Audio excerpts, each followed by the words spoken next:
It's the 70s, for gosh sakes. Of course, the feminist themes, clothes, and hairstyles are dated. And sure, society's come a long way, baby. But this sparkling musical comedy by the Camelot Theatre Company hardly lacks relevance. Women still earn just 77% of what men do. Enough said. Of course, the relevance of I'm Getting My Act Together and Taking It on the Road isn't relevant.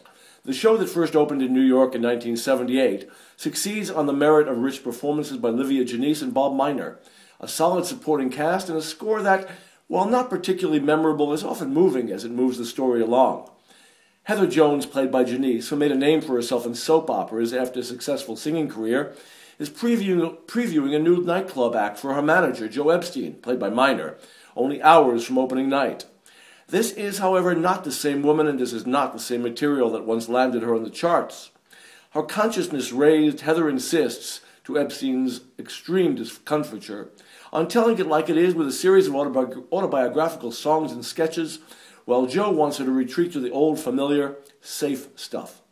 I hate to agree with Epstein's critique, but some of his first-act dramatizations did drag on more than a bit too long. That Heather's opening night happens to coincide with her 39th birthday provides the basis for complaints about the unjust double standard. Aging men can be sexy, aging women can't.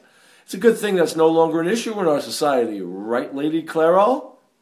What works best here is that both sexes are tragically caught in the same web of expectations, demands, and predetermined roles.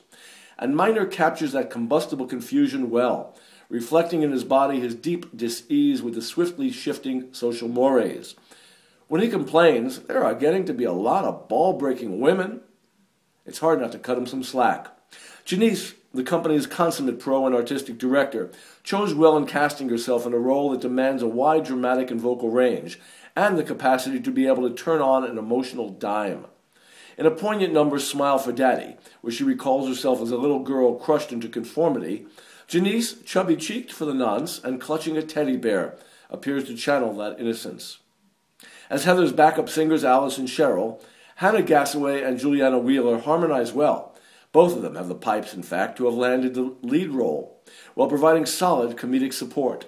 And the members of Heather's backup quartet are not only some of the most talented musicians in the Valley, their ensemble acting is uniformly credible. Kudos to Carl Iverson at piano, Steve Sutvan on drums, Peter Spring on bass, and Jeremy Johnson on guitar. I gave this production 3.5 Rosies. You can see it in talent through November 6th.